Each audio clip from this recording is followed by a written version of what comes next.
Welcome to Fast Effect Double Speed Magic the Gathering from ELD's Time Vault Games Discord, as we are playing over webcam. David leading out with a turn 1 Ponder.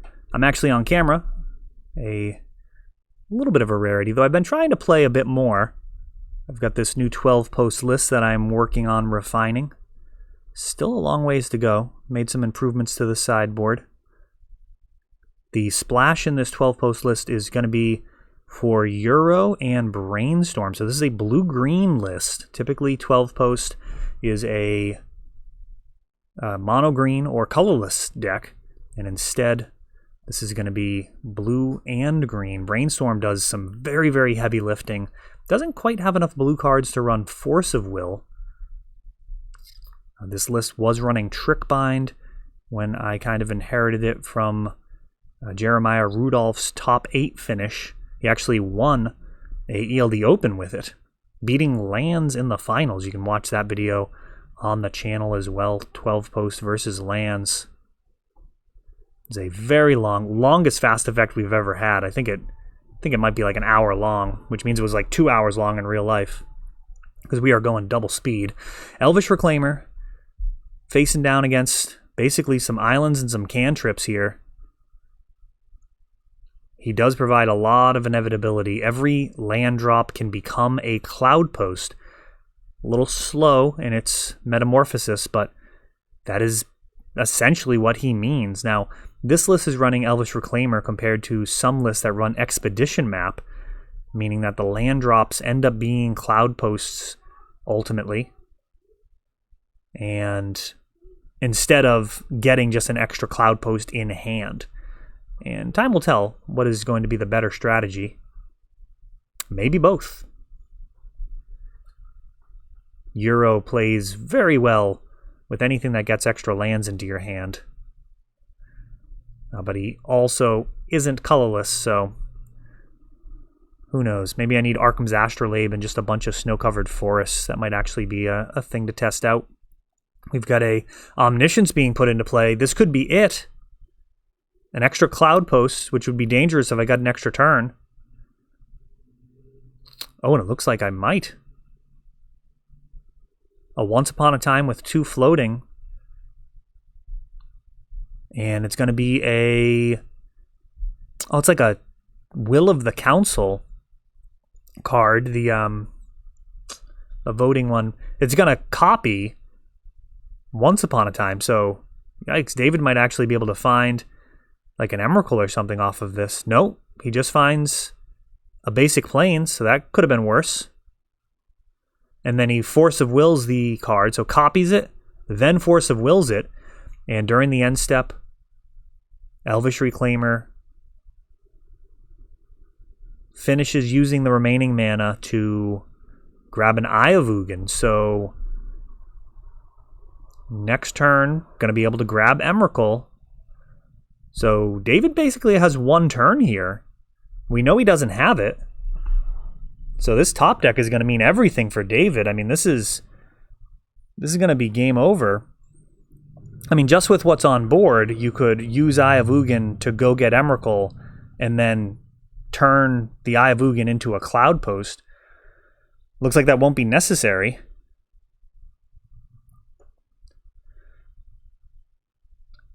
Gonna float 3 mana and cast a Golos.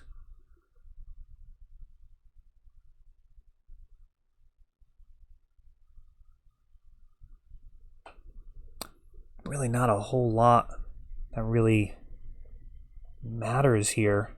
Just another cloud post. Gonna have 25 mana. Up to 36 potentially. So a cloud post and an Emrakul shown. I mean, this is it. David knows he's got to make it happen now or never.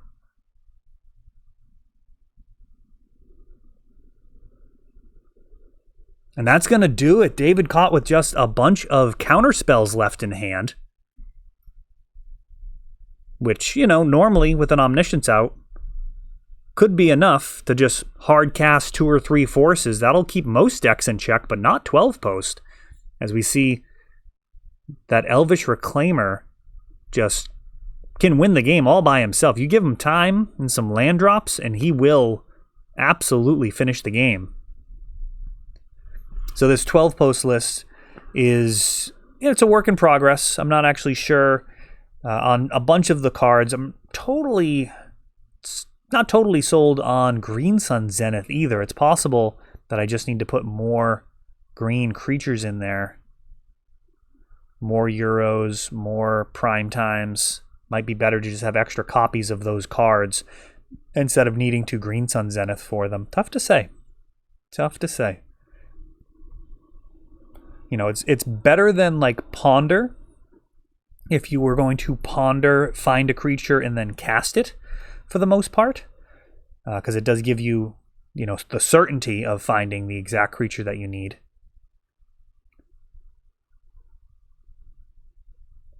But if you were going to just run a bunch of extra creatures, then it's really just adding one extra mana. So like this deck only has a singleton Prime Time. So the games where you're casting Prime Time versus Green Sun Zenithing for, you are spending an extra mana. Though it is worth noting that it's only one green to do that, meaning that you can really lean into that Cloud Post side of things. Elvish Reclaimer.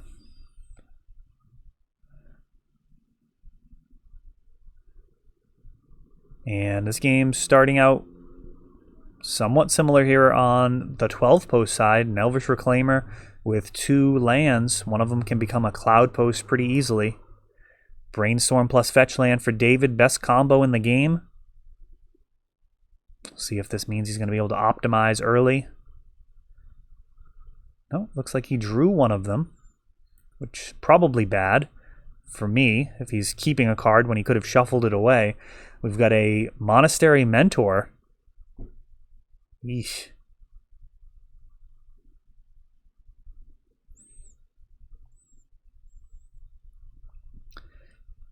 Mentor card so good it's actually restricted in Vintage. And now Ponder making a token.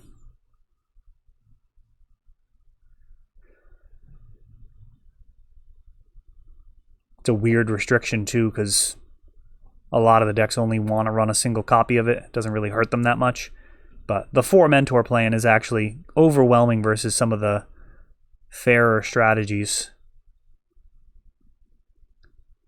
So a fetch, grabbing a land, a forest, and that disappears and becomes a Cloud Post. So 2 lands in the graveyard. Mentor not really going to be held off if David has a bunch of cantrips to play. Be able to get outside of the range of this soon-to-be 3/4 pretty easily. And Caracas for another Elvish Reclaimer. Now this gets interesting because double blocking becomes a real possibility.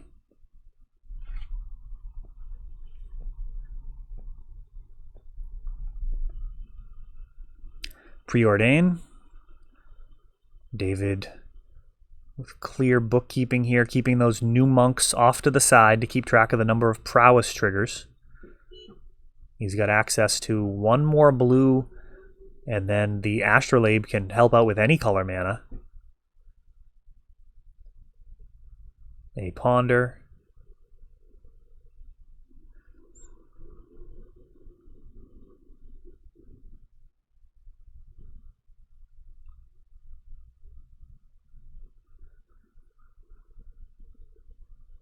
And now Teferi Time Raveler. I think that's the right Teferi name.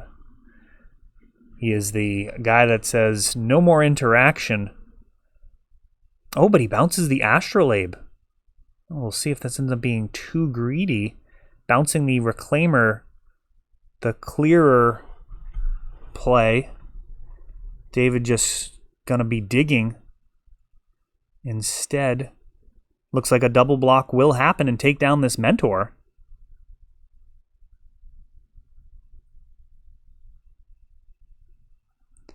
So double block, then get rid of a land to make them both 3/4s.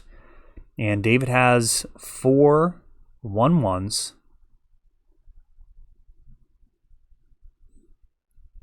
another Cloud Post, and a Green Sun Zenith.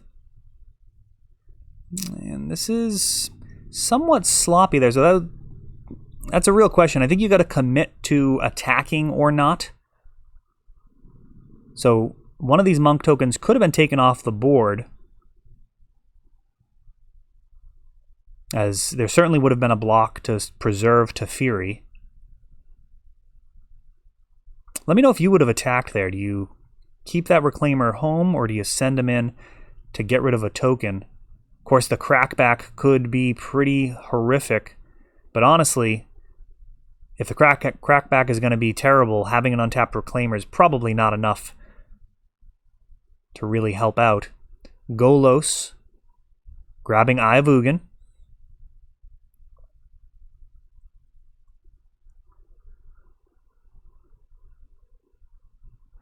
And now, Once Upon a Time,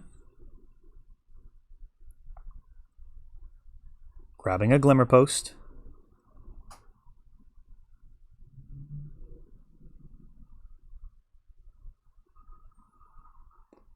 And now an end of turn show and tell. That is something you don't see very often. Euro enters the battlefield. He's going to gain some life, draw a card.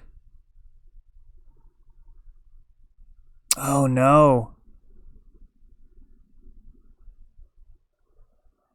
This is brutal. This Emrakul is going to get an untap step and be able to swing. Wow. End of turn show and tell.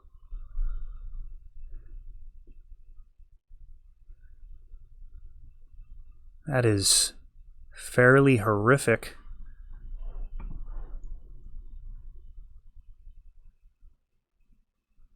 And this Euro is going to go away. Only 2 permanents are going to be left over.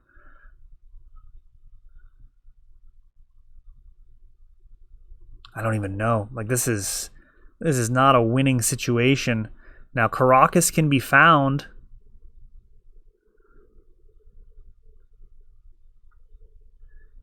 So, Glimmer Post. It's actually just going to be Glimmer Post.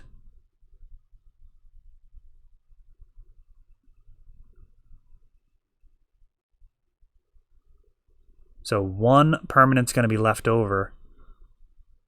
Astrolabe, we knew that was there.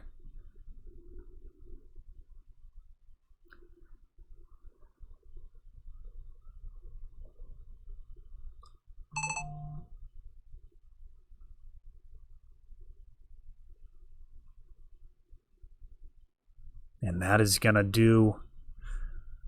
Oh, that's not scooping. Pretty close.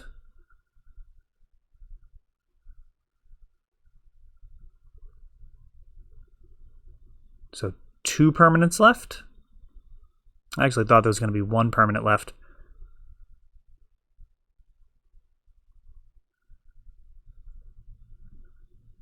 This has got to be it, unless it's like a Karakas fetching for a tropical island.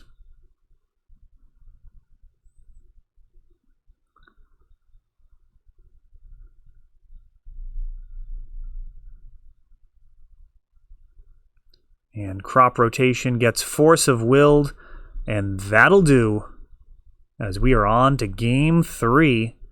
12 posts to be on the play. All right, leading out here with Once Upon a Time.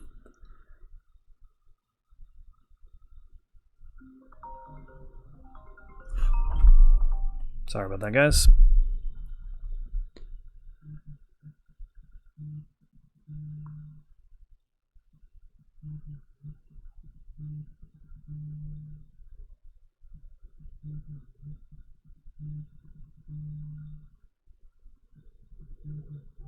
Into a Elvish Reclaimer. So Reclaimer all 3 games here, and no Force of Wills thrown at it.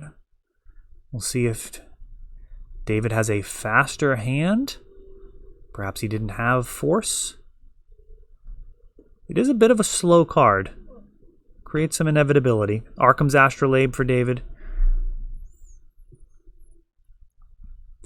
Ooh, and that's, talk about slow. Vesuva copying an island. And now Cascading Cataract. A Brainstorm. Yeah, that is a fairly awful start here for 12 post on a mulligan.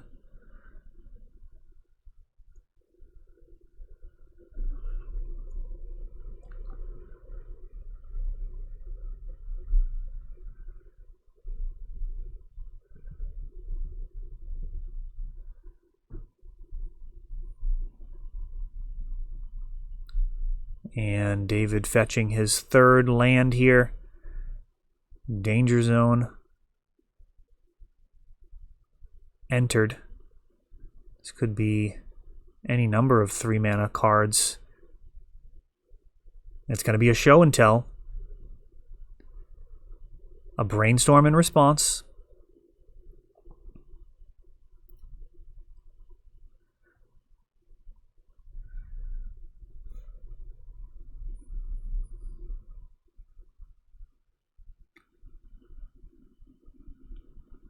And not a lot of hope here. Looks like it's going to resolve. Omniscience, a Glimmer Post, gaining a point of life.